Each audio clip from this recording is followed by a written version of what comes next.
네, 안녕하세요. 2022년 6월 14일 한국에너지기술연구원 계산과학연구실의 이지현입니다. 네, 에너지 플러스 AI 학습 조직의 세 번째 시간이고요. 네, 계속 진행하고 있는 사이킨런 강의 세 번째 시간 베스트 모델에 대해서 강의를 드리겠습니다. 네, 시스 코드는 여기 보이시는 링크에 올라와 있으니까 여기를 접근을 하시면은 제가 이번 발표에 사용하는 코드들 모두 볼 수 있습니다. 먼저 간단하게 앞에서 오늘 발표해 주신 한강호 박사님 발표를 먼저 전달을 드리면요. 지난 달에 김준호 박사님께서 이제 굉장히 재밌는 그 사람의 인상에 대한 그 데이터 분석 발표를 해줬고요. 오늘은 한광호 박사님께서 이제 강화학습을 가지고 에너지 시스템을 운영하는 법에 대해서 운영하신 그 경험에 대해서 공유를 해줬습니다. 그리고 다음 달에는 윤민혜 박사님께서 전문가를 초청해 준다고 하셨고요. 그 다음에 손흥국 박사님, 김보영 박사님, 주영환 박사님, 이효진 박사님, 마지막으로 오명찬 박사님까지 이렇게 하면 올해 한 해 동안 상당히 풍성한 발표가 될 것 같습니다. 오늘 발표의 시작은 피팅과 머신러닝으로 시작합니다. 제가 머신러닝에 발을 들였을 때 제일 처음 들었던 궁금증이 피팅이랑 뭐가 다르지 하는 거였습니다. 예전에 제가 실험을 하거나 시뮬레이션을 할 때도 이렇게 데이터를 얻으면 특정 방정식에다가 이렇게 대입을 해가지고 개수를 정하고 뭐 논문에도 뭐 결과를 설명을 했던 기억이 나거든요.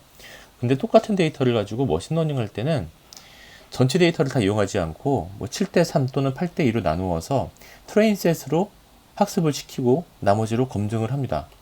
보시면은 요 이차 함수의 피팅 결과 나온 식과 머신러닝의 결과가 조금은 다른데 요 차이가 어디에서 오냐면 테스트셋을 빼놓느라고 데이터 몇 개 안 들어가서 좀 달라졌습니다. 얘를 갖다가 놓으면 다 똑같습니다. 자, 그러면은 데이터를 몇 개 손해보면서 왜 이렇게 빼서 하는가, 그리고 피팅과의 차이점 무엇인가, 거기에 대한 나름의 고민과 검색과 그 결과를 먼저 공유를 드리고 시작하겠습니다. 먼저 피팅은 풀고자 하는 문제가 있습니다. 뭐 다 그렇지만요. 그리고 내가 실험을 했건 시뮬레이션을 했건 데이터를 얻은 필드가 있습니다. 이 분야에 물리랑 화학 등 전문 지식이 있잖아요. 그러면은 이 데이터는 어떤 경위로 생성이 되었고 이 점점이 찍힌 데이터는 어떤 방정식으로 설명이 된다 하는 게 알려져 있습니다. 이 알려져 있다는 게 중요합니다. 중요한 항들이 정해져 있기 때문에 거기 앞에 붙는 개수만 내가 얻은 데이터로 결정을 하는 정도가 됩니다. 이게 피팅입니다. 예를 들면 XPS라는 게 있습니다. 그 엑스레이 픽 스펙트럼이라는 건데요. X선을 물질의 표면에다가 강하게 쏘면은 여기 있는 전자들이 이제 여기가 되면서 2차 전자가 발생합니다. 튀어나오는 거죠. 그럼 얘들을 디텍터를 모아서 그 에너지 분석기에서 각각의 전자들의 에너지를 분석합니다. 이 에너지를 분석을 해서 이 소재의 원자 간 또는 이온 간의 결합이 어떻게 되어 있는지 그 에너지를 측정하는 것이 XPS 분석입니다. 그러면 여기서 얻은 데이터는 스펙트럼 형태로 나오고요. 오른쪽에 있는 게 제가 논문에 있는 한 그림의 데이터를 유사하게 새로 그린 건데 AgBr이라는 바륨화은이라는 헥사고날 물질이 있습니다. 얘가 반응 전엔 이렇게 픽이 선명하게 두 개 있다가 반응을 했더니 두 개가 좀 많이 뭉개졌다, 뭐 이런 논문이 나온 적이 있습니다. 여기서 이 픽이 XPS 픽이라고 했잖아요. XPS는 전자의 에너지에 대한 항이고요. 그리고 얘들은 불확정성 원리에 의한 로렌치안 분포, 코시 분포라고도 합니다. 얘들과 그리고 포넌 브로드닝에 의한 가우시안 분포 두 개의 컨볼루션으로 이루어져 있는 보이트 분포를 이루고 있습니다.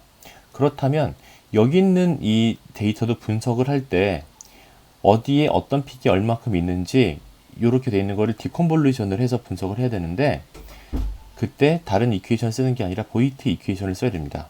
그래서 분석을 하면 이렇게 뾰로롱 나오게 되는 것이죠.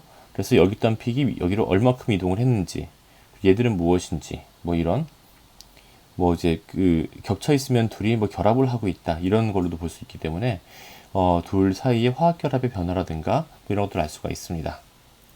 이런 경우에는 방정식이 명확히 존재하기 때문에 여기서 있는 감마라던가 이런 시그마 이런 항들을 찾아서 얘들만 결정을 하면 되는 겁니다. 이게 피팅입니다. 그리고 이렇게 얻은 식은 뭐 거의 전 분야에 다 쓸 수가 있습니다. 뭐 기후변화도 비슷하게 특정 모델을 만들고 과거의 데이터를 수집을 해서 모델의 개수를 결정한 다음에 이대로라면 앞으로 어떻게 될 거다 라고 하는 것들을 뭐 이렇게 예측해서 얘기할 수가 있고요. 화학 반응에서도 과거의 모델은 이렇게 설명을 못하는 부분이 있었는데 내가 만든 모델에서는 이렇게 설명을 잘 하더라 라는 식으로 피팅을 통해서 뭔가 화학적인 현상을 설명할 수가 있습니다. 요건 작년에 랭묘에 나온 논문을 제가 인용을 했고요. 예, 요거는 다른 곳에 나온 그림을 인용했습니다. 자, 그럼 머신러닝은 뭐냐? 피팅에서 한 발짝 더 들어갑니다. 피팅은 이퀘이션이 픽스가 돼 있고 파라미터만 결정을 했더라면 머신러닝은 이퀘이션도 픽스가 되어 있지 않습니다. 애초에 이퀘이션이 아닐 수도 있습니다. 데이터의 패턴을 가장 잘 설명하는 모델을 먼저 찾고 또는 결정을 하고 그 모델들의 파라미터를 피팅을 하는 게 머신러닝입니다. 그래서 이 모델을 고를 수 있는 메뉴 중에서는 마치 주방에 있는 여러 가지 조리기구 중에서 내가 뭐 쌀이 있다 또는 뭐 고기가 있다 했을 때 이걸 팬에다가 볶을지 아니면은 뭐 솥에다가 찔지 결정을 할 수가 있잖아요. 그런 것처럼 리니어 리그레션 또는 서포트 벡터 또는 트리 모델 또는 뉴럴 네트워크 이런 것 중에서 어느 것을 고를까요? 그래서 하나를 가져가고 그 다음에 거기에 모델에다가 데이터를 투입을 해서 파라미터를 결정합니다. 정리하자면은 세 단계가 구성이 됩니다. 첫 번째 단계는 가설을 수입하는 단계입니다. 이 데이터의 패턴은 이 모델에 잘 맞을 거야 라고 하는 모델 셀렉션 단계가 있고요. 근데 여기다가 데이터를 넣어서 모델의 파라미터를 데이터에 맞게 맞춰보는 피팅 단계가 있습니다. 그리고 이게 얼만큼 잘 맞는지 검증을 해야 돼요. 왜냐면은 피팅 그냥 앞에서 말씀드렸던 피팅은 이 모델이 잘 정의가 되어 있고 이게 맞다고 많은 연구자들이 동의를 했기 때문에 쓰면 되지만 여기선 애초에 이게 잘 맞는지부터가 의심의 대상입니다. 그래서 밸리데이션이라는 과정을 거쳐야 돼요. 그러려면은 모든 데이터를 다 피팅하면 안 되고 일부 데이터는 빼놓고 학습 데이터만 가지고 피팅을 하고 나머지 빼놨던 검증용 데이터를 넣어서 확인을 해야 됩니다. 그래서 데이터를 일부 손해를 보는 겁니다. 왜냐면 모델 자체가 이게 맞는지 모르기 때문에. 자, 그러면은 여기서 이제 검증할 때는 두 가지가 들어가죠. 첫 번째는 어떤 기준으로 확인하지? R-스퀘어, RMSE, 루트 민 스퀘어 에러 또는 민 앱솔루트 에러. 뭐 이거 말고도 또 이제 뭐 F1 스코어도 있고 여러 가지가 있죠. 이런 것들을 결정해야 돼요. 이걸 메트릭이라고 합니다. 지표라고 보통 말을 많이 하고요. 평가 지표. 그리고 어떤 전체 데이터 중에 어떤 데이터로 학습을 하고 어떤 데이터로 검증할 것인가 결정해야 됩니다. 보통 랜덤하게 뽑아서 학습 데이터와 검증 데이터를 나누죠. 이걸 데이터 분할, 스플릿이라고 표현을 합니다. 자, 그래서 오늘의 주제가 여기서 등장합니다. 피팅과 밸리데이션. 피팅을 어떻게 잘하고 그리고 밸리데이션, 검증을 어떻게 잘 하느냐. 이게 오늘의 주제입니다. 자, 이런 예제 데이터가 있다고 하겠습니다. 이건 사실 제가 3차 함수로 간단히 만든 데이터에다가 노이즈를 조금 섞은 건데요. 이거를 모른다고 치고, 이거 지금 모르는 겁니다. 모른다고 치고 이 파란색 선을 찾아가 보겠습니다. 총 데이터는 30개고요. 이 중에 80%를 학습을 하고요. 20%로 검증을 합니다. 일단 여러 가지 모델이 있겠지만 선형 회귀 모델을 사용하기로 합니다. 다항식이기 때문에 선형 모델 파이프라인을 만드는데 여기다가 차수를 이게 딱 봐도 1차는 아닌 건 알겠잖아요. 그러니까 차수를 결정할 수 있는 폴리노미얼 피처즈라고 하는 단계를 여기다 삽입을 해서 최대 몇 차까지 할지 이 디그리를 인자로 받아서 모델을 만드는 코드를 간단하게 짰습니다. 그리고 평가 메트릭은 RMSE, 루트 민 스퀘어 에러로 합니다. 요거는 이제 내가 예측한 값, 요거 위에 꼭 해치라고 부르는데 얘가 모자를 쓰고 있으면 예측 값이거든요. 예측값에서 참값을 뺀 거를 제곱한 거를 전체 데이터 개수로 나눈 거를 싹 다 더한 거에 루트를 씌운 거. 얘가 아이디얼하게는 0이죠. 같을 때니까요. 그리고 클수록 안 좋을 겁니다. 이걸 일종의 안 좋은 점수로 평가를 하겠습니다. 자, 그럼 먼저 1차부터 한번 넣어봅니다. 1차를 넣으면은 그나마 열심히 맞춘 게 이겁니다. 이러면은 이제 트레인 셋의 RMSE가 0.393입니다. 이 초록색 데이터를 넣어서 학습을 시키고 다시 초록색 데이터를 가지고 RMSE를 구했더니 0.393이 나왔습니다. 그 다음 밸리데이션은 더 안 좋습니다. 0.766입니다. 둘 다 안 좋아요. 그래서 좋다 안 좋다는 이 숫자 자체만 보고 정확히 알 수는 없습니다. 왜냐면 이거는 이 데이터 가지는 Y값 자체의 범위에 굉장히 민감하기 때문에 알 수는 없지만 그림을 같이 그려봄으로써 파악할 수가 있습니다. 요거 이제 언더피팅이라고 합니다. 설명력이 부족한 거예요. 이 모델은 전체를 설명하기에 너무나 빈약하다라는 겁니다. 그리고 3차 항을 넣으면은 애초에 원래 3차 함수로 만든 데이터이기 때문에 굉장히 잘 맞습니다. 트레인 셋의 RMSE가 0.063 그리고 밸리드 셋의 RMSE가 0.078 오더가 하나 줄었습니다. 그렇죠? 커브도 굉장히 잘 맞습니다. 자, 이번에는 20차를 넣어버립니다. 그러면은 트레인은 더 줄었습니다. 이거에 한 3분의 1을 줄었습니다. 0.063에서 0.017 됐습니다. 마치 바느질 하듯이 위로 왔다 갔다 하면서 파란색을 기가 막히게 다 지나가고 있습니다. 그런데 요 초록색은 잘 지나가는데 트레이스 잘 지나가는데 검증 데이터를 넣었을 때 난리가 납니다. 438.511 오더가 몇 개 증가했습니까? 한 4개 정도 증가했네요. 그쵸? 10,000배 커졌습니다. 이거는 오버피팅이라고 하는 과적합이라고 하는 현상입니다. 학생이 공부를 한 걸로 치면은 문제를 외워서 푸는 거예요. 학습지를 보고 문제를 풀 때는 내가 지식을 잘 이해했는지 그걸 확인하는 용도로 문제를 푸는 건데 이 학생은 이 문제집에 있는 문제와 답을 싹 다 외워버려서 이 문제집 풀 땐 점수를 잘 맞지만 학교 가서 처음 보는 문제를 시험 보면 잘 못 맞을 겁니다. 이게 오버피팅입니다.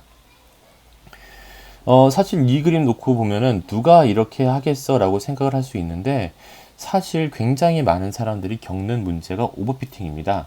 왜냐면 데이터를 애초에 분할을 할 때 실수로 정말 실수로 어이없는 실수로 전체 데이터를 다 넣어서 통으로 학습을 하기도 하고요.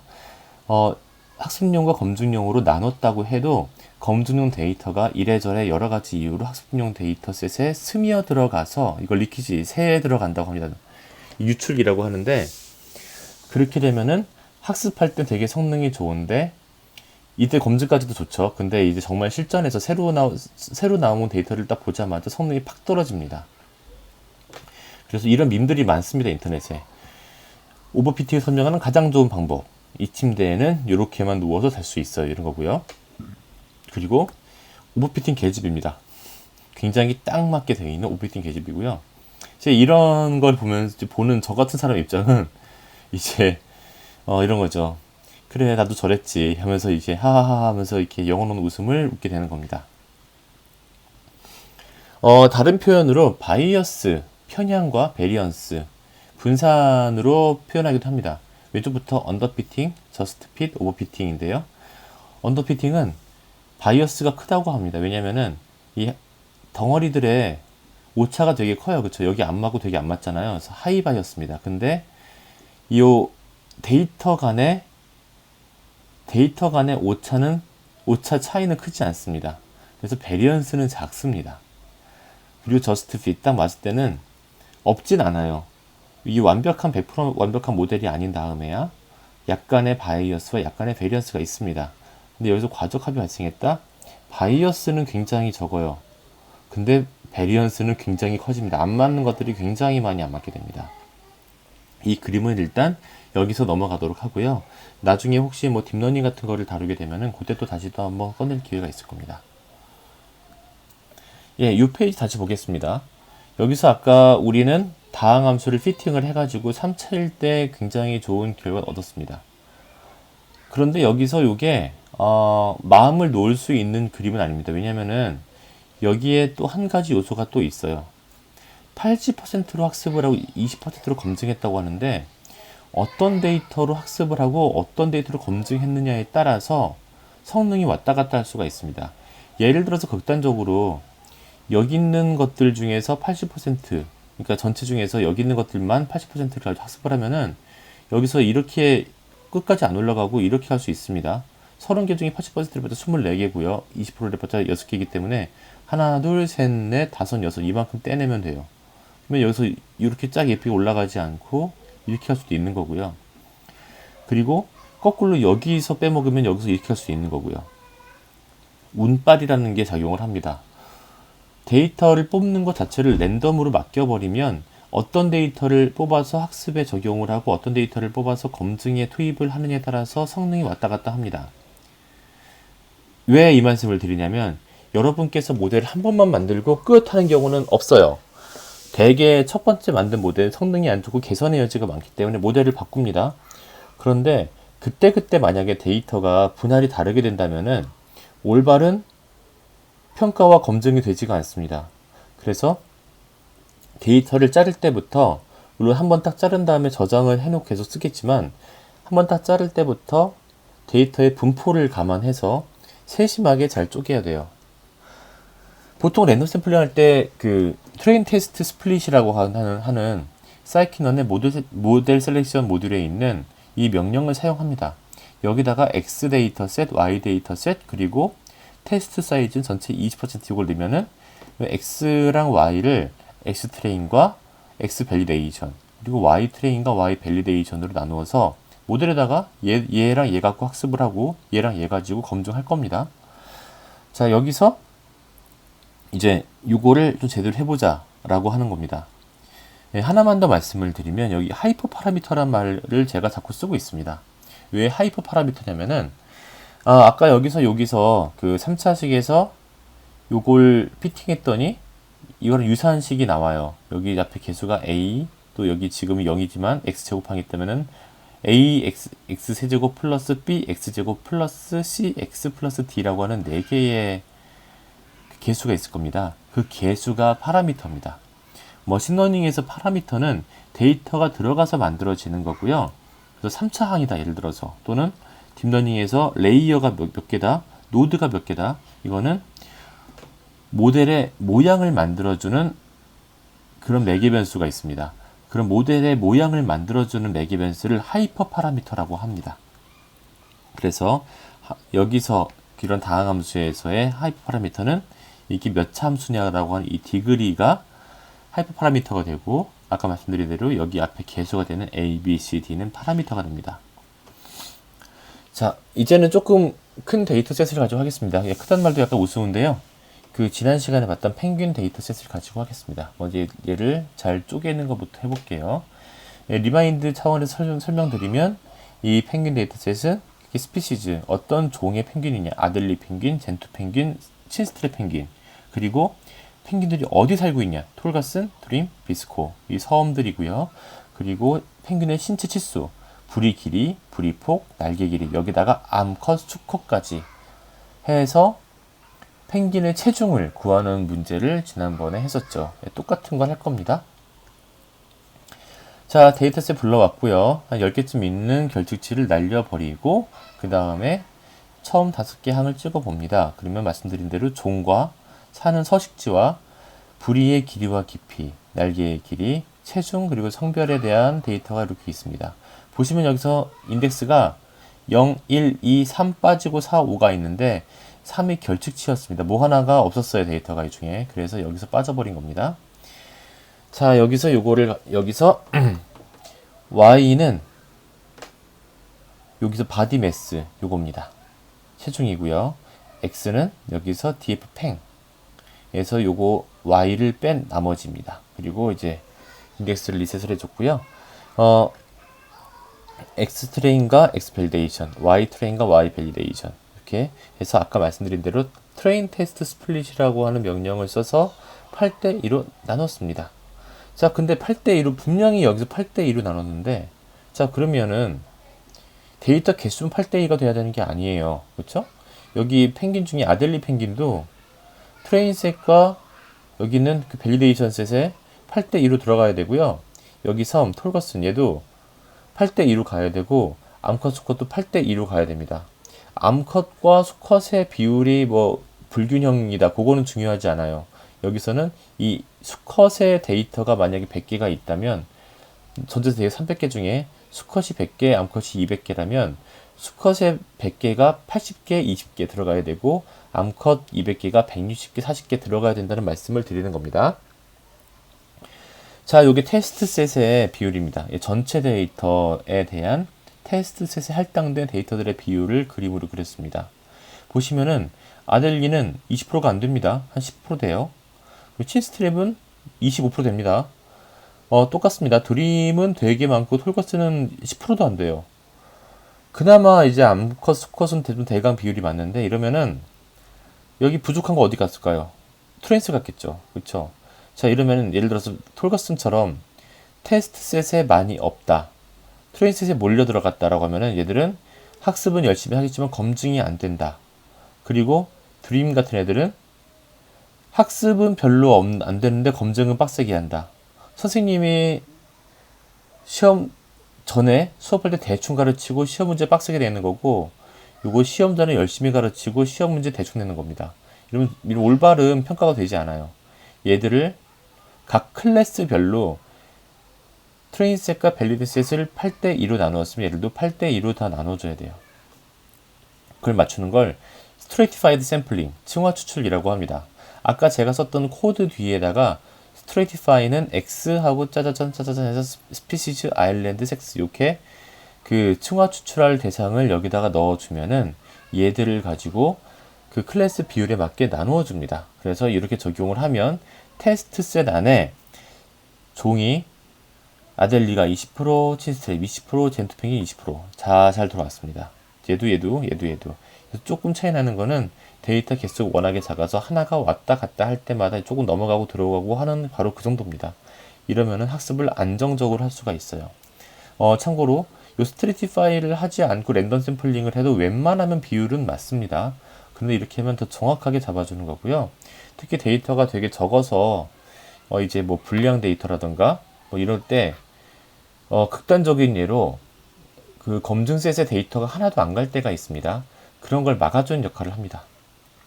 그리고 수학적으로 스트레이티파이드 샘플링을 했을 때 성능이 더 좋다라는 것이 증명이 되어 있다고 합니다. 자, 근데 저걸로도 충분하지 않습니다. 왜냐면 여기 있는 애들은 테스트 셋이에요. 어쨌거나 얘들은 트레인 셋에 들어가지 않아요. 예. 어쨌거나 얘들은 밸리데이트 셋입니다. 트레인 셋에 들어가지 않아요. 학습 안 되고 검증만 해요. 자, 그러면 좀 찜찜해요. 데이터가 굉장히 풍부할 때 문제가 없는데 데이터가 적고 모두가 다 독특한 개성이 있다면 얘들을 다 학습에 다 동원을 하고 싶어요. 그때 뭐 어떻게 하냐? 네, 크로스 밸리데이션이라는 게 있습니다. 우리는 교차 검증이라고 하는데 일단 얘들은 이런 식입니다. 전체 데이터를 8대2로 학습과 검증을 나눈다면은 8로 처음 5도막 중에 처음 4도막으로 학습을 하고요. 뒤에 한 도막으로 검증을 해요. 그 다음에는 1, 2, 3, 5로 학습을 하고 4로 검증을 하고 그 다음에 1, 2, 4, 5로 학습하고 3으로 검증합니다. 이런 식으로 쭈루룩 해요. 자, 그러면은 모든 데이터가 학습에 투입이 되고 모든 데이터가 또 검증에 투입이 됩니다. 이러면은 훨씬 더 데이터를 효과적으로 쓰는 거죠.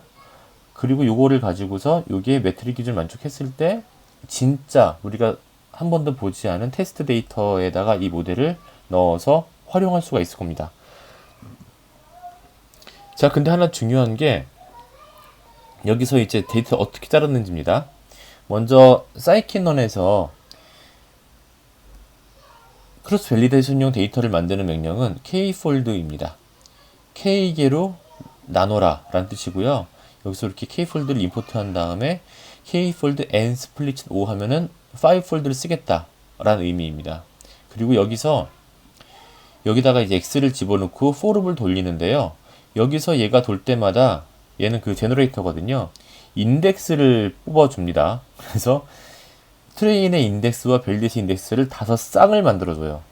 그러면은 우리는 데이터가 필요하니까 요걸 데이터로 환산하는 장치, 그게 바로 이거죠. 인덱스를 받으면 그 인덱스가 가리키는 x랑 y를 담아서 x 트레인, x 밸리데이션, y 트레인, y 밸리데이션을 뽑고 얘들을 어딘가 저장할 리스트, 공간이 필요합니다. 그래서 빈 리스트를 만들고 여기다가 어펜드를 하나씩 합니다. 이러면 5쌍이 나와요. 조금 헷갈리지만 요거 좀 해보시면 막상 덜 헷갈립니다. 안 헷갈린다는 말은 못하겠습니다. 헷갈리는 건 사실입니다. 자, 그러면은 여기서 이제 5개의 폴드를 만들면 첫 번째 폴드는 여기가 검증용, 여기가 학습용, 뒤에는 여기가 검증용, 나머지 학습용, 세 번째 검증용, 학습용, 검증용, 학습용. 자, 예쁘게 나뉘었습니다. 앞에서 제가 그린 그림과 굉장히 비슷한 그림이 나왔어요. 여기서 가로축은 데이터 인덱스인데, 자, 이러면은 좋지 않습니다. 왜 좋지 않냐? 데이터가 예를 들어서 그런 경우들이 있어요. 이렇게 특정 데이터가 데이터 앞이나 뒤에 몰려있는 경우들이 있어요. 데이터가 어떤 이유든 간에 소팅되어 있는 경우에 이런 일이 굉장히 많이 있습니다. 그걸 어떻게 하면 좋냐? 섞어주면 좋죠. 그쵸? 그 카드 게임 할 때도 카드 그냥 사가지고 오자마자 한 번도 안 섞고 나누어주면 이렇게 막 몰려서 들어가잖아요. 그거를 방지하기 위해 섞는 것처럼 얘도 셔플을 해줍니다. 이 코드는 다 똑같은데 여기다가 하나만 넣어줍니다. 어디냐? 여기. 셔플은 true. 여기 디폴트가 false인데 여기다 true를 넣어줍니다. 그러면은 다 똑같고요. 여기 이거 트레인과 밸리데이션이 잘 섞여 있습니다. 여기서 얘들을 갖다가 쓰면 됩니다. 자, 근데 문제가 있죠. 랜덤하게 뽑았을 때 아까 봤던 저 클래스 비율, 여기서 지금 스피시즈 하나 봤는데 아델리 펭귄, 친스트레 펭귄, 젠투 펭귄이 폴드 1, 2, 3, 4, 5에 균일하게 돌아가 있지 않습니다. 폴드 1엔 젠투가 모자라고 아델리 남아 돌고요. 폴드 5에는 아델리가 모자라고 친스트레 남아 돌고요. 폴드 3에는 친스트레 모자라고 젠투가 남습니다. 굉장히 불균일해요. 이러면은 내가 학습한 거를 제대로 검증했다고 말하기 힘듭니다. 아까 어떻게 했죠? 이럴 때 네, 스트래티파이드 샘플링을 했습니다. 그렇다면은 스트래티파이드 K-폴드 스플릿을 할 차례입니다. 그쵸? 그 명령이 스트래티파이드 K-폴드라는 게 있습니다. 네, 아까 K-폴드에서 앞에 여기 붙었습니다. 그리고 명령 똑같습니다. 스트래티파이드 K-폴드 and 스플릿는 5, 5개로 하겠다. 그리고 셔플 추로 섞겠다. 똑같아요. 이렇게 놓고서 하면 될 것 같은데 저 스트래티파이드 할 거를 여기서 SKF로 만든 거 옆에다 스플릿 놓고 X를 자르겠다. 근데 뭘로 스트래티파이 할 거냐? 스피시즈, 아일랜드, 섹스 요거 3개로 하겠다라고 해서 넣었는데 에러가 납니다. 왜 에러가 나냐면은 이거는 문법 규약 때문인데요. 이 스트래티파이드 K-폴드라고 하는 녀석은 그 스트래티파이 할 대상으로 여러 컬럼을 동시에 입력할 수 없도록 설계되어 있습니다. 컬럼을 딱 하나만 입력해야 돼요. 그래서 어떻게 하냐면 여기서 제가 요거 한 줄을 추가했습니다. X 스트래티파이는 쭉 하면 이렇게 나와요. 이게 뭐냐면은 스피시즈, 아일랜드, 섹스 요거 3개를 묶어서 한 줄로 요 언더스코어로 연결하는 한 줄로 만든다는 거거든요. 실제 요것만 딱 실행시키면은 이렇게 아들리, 스피시즈죠. 톨거슨, 아일랜드입니다. 메일, 섹스죠. 이렇게 짜라라라락 붙어서 하나의 줄이 되고 얘가 스트래티파이 되면은 전체 X가 스트래티파이 되는 거기 때문에 짠 넣어줍니다. 그러면 여기다 놓고 분할을 하면은 문제없이 실행이 됩니다. 자, 그러면 이렇게 스피시즈만 다 봤을 때 따다다 따다다 따다다다 전부 다 밸리데이션에서 20%씩 잘 들어가 있습니다. 그렇죠? 자, 이러면 데이터 분할은 믿을만 하다라고 볼 수가 있습니다. 자, 그러면은 분할된 거 어떻게 쓸 거냐? 조심하셔야 될 게 하나의 모델을 만들어 놓고 이걸로 학습하고 이걸로 검증하고 그 다음에 그 모델에 이거를 또 학습하고 이거를 검증하고 하면 안 돼요. 제가 크로스 밸리데이션 처음 했을 때 했던 실수가 이거였습니다. 같은 모델에 하는 게 아니라 모델을 5개를 만들고요. 예를 들어서 제가 좀 전에 제가 폴리노미얼 리그레이션을 한다고 그랬잖아요. 다항 회귀를 한다고 했으면 다항 회귀를 5개를 만듭니다. 다항 회귀 모델 5개를 만들고 차수 다 똑같이 해가지고요. 5개를 만들고 여기서 얘들은 4개로 학습을 시키고 얘로 검증을 해서 모델 1과 RMS의 1을 만들어요. 그리고 그 다음 두 번째 모델은 하이퍼 파라미터가 다 똑같았다고 하더라도 들어가는 데이터가 달라지면 모델이 달라지거든요. 모델 1과 모델 2 다릅니다. 따라서 검증 데이터까지 다르기 때문에 RMSE2가 또 다릅니다. 그렇죠? 얘를 쭈루룩 하면은 모델이 이 K 폴드에 K만큼 생깁니다. 우리 5개 있기 때문에 5개 생긴 거고요. 여기다가 그래서 RMS가 5개 나와요. 그러면 이거를 가지고 어떻게 보면 좋냐? 자, 먼저 첫 번째로 이 RMSE가 낮은 게 좋습니다. 그렇죠? 평균을 딱 내가지고 뽑아요. 그래서 낮으면 좋다, 크면 나쁘다로 볼 수가 있고요. 그리고 이렇게 나누었다는 거는 만약에 이 데이터, 이 도막에 뭔가 되게 이상한 게 있다. 학습은 잘 됐는데 얘가 되게 이상할 거예요. 얘가 하나 튈 겁니다. 그쵸? 얘가 하나 나쁘고 나머지가 다 괜찮을 거예요. 또 반대로 얘 하나만 멀쩡하다. 다 뭐가 튀고 있다라고 하면은 다 뭔가 값이 크고 얘만 작을 겁니다. 이러면 분산이 커지겠죠. 이거 5개의 분산을 예를 들어 표준편차 같은 것들을 비교를 합니다. 그래서 표준편차가 크면은 이거 뭔가 문제가 있다 라고 생각할 수가 있어요. 자, 정리하면은 이 5개의 매트릭이 값이 다 비슷하면서 RMSE 값이라면 다 작아야 좋은 겁니다. R스퀘어라면 다 커야 좋은 거겠죠. 이렇게 검증을 합니다. 자, 요게 그 예제를 만들어 본 겁니다. 요게 약간 요 get 모델이라는 건 이 파이프라인을 구축하는 함수를 제가 만들어 놓은 겁니다. 제 코드 보시면 있고요. 요 1은 여기는 디그리 1차 ax 플러스 b만 딱 만들겠다는 겁니다. 만들어서 피팅을 했어요. 아까 제일 처음 얘기했잖아요. 모델이 결정이 되어 있다면 데이터를 넣어서 파라미터를 결정하는 행위는 피팅입니다. 그래서 여기 fit이라는 명령을 그대로 여기 이분들도 사이키론 개발자분들도 사용하신 거고요. 여기서 아까 제가 엑스트레인지라고 하는 그 리스트에다가 데이터를 넣었기 때문에 첫 번째 원소, 첫 번째 폴더를 지금 학습하고 있는 겁니다. 학습을 해서 짜라란 됐고, 그 다음에 이제 그 예측을 합니다. 제가 여기 오타를 냈습니다. 엑스트레인 깍수하고 0, 엑스밸리데이션 깍수하고 0입니다. 제가 오타를 냈습니다. 네, 아무튼 얘들을 가지고 밸리데이션을 하면은 이렇게 나옵니다. 그쵸? 짜라란 나와서 5개가 쭈루룩 트레인과 밸리데이션이 이렇게 나오고요. 얘들의 평균과 표준편차를 구하면은 학습이 조금 더 잘 됐겠죠. 그쵸? 양호하겠죠. 전반적으로. 얘가 좀 특이한 케이스죠. 얘도 이럴 수는 있습니다. 이렇게 해서 숫자 10개를 2개로 줄여서 비교를 하는 겁니다. 그리고 x축에다가 참값, y축에다가 예측값으로 이제 그 페리티 플랫까지 그리면은 전부 다 비슷한 값을 보이고 RMSE도 다 이제 300 근처를 가지는 비슷한 값들을 가지고 있어요. 자, 근데 여기서 제가 어떻게 했죠? get 모델 1만 넣어가지고 1만 넣습니다. 1차 함수에 대한 겁니다. 2차를 하면 더 좋아지지 않을까요? 또는 3차를 하면 더 좋아지지 않을까요? 아까 그 앞에 있던 예제처럼 몇 차인지 모르겠지만 여기 n차를 넣으면 딱 맞는 답이 있지 않을까요? 예, 다 해보는 거죠. 그렇죠? 그래서 1차부터 10차까지 한번 쫙 다 넣어봅니다.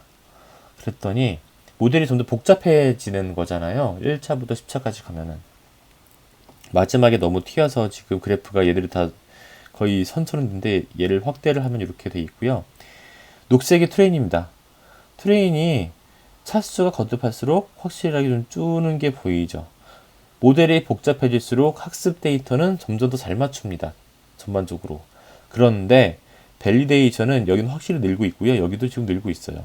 1차, 2차는 숫자를 까봐서 비교해 봐야겠지만 확실한 건 3차부터는 오버피팅이 발견되고 있습니다. 그리고 2차도 숫자를 열어서 비교해 보면은 1차보다 2차가 요 밸리데이션 RMSE 값이 더 큽니다. 그러니까 이 선형회귀 모델에서는 1차가 그나마 베스트 모델이다. 2차 이상은 다 과적합이 정도의 차이가 있을 뿐 발생하고 있다라고 볼 수가 있습니다.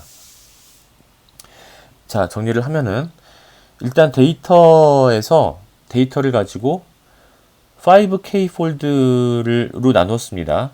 그 얘를 가지고 크로스 밸리데이션을 했죠. 5개의 모델이 나왔고 5개의 모델에서 5개의 RMSE가 나왔습니다. 얘들을 비교를 해가지고 디그리 1, 이거 이제 노란색 다 하는 모델이에요. 디그리 1을 쓴 모델 5개가 있는 거고 디그리 10 모델 5개 있는 겁니다.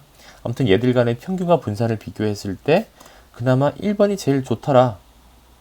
오케이. 그러면 이 성능이 마음에 든다.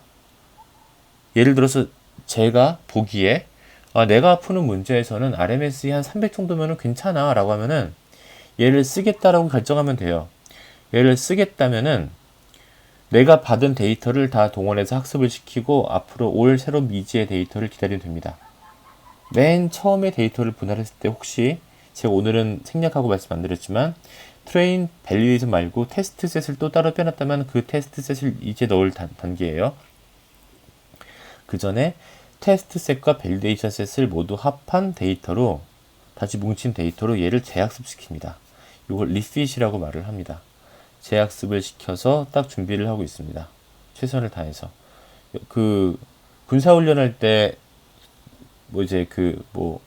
A팀, B팀 나눠서 서로 간에 이런 진지 점령하는 훈련도 하고 그 순간만큼 마치 적군인 것처럼 보이지만 훈련 딱 끝나면 다시 하나의 부대가 돼서 이제 나라를 지키는 일을 하잖아요. 비슷합니다.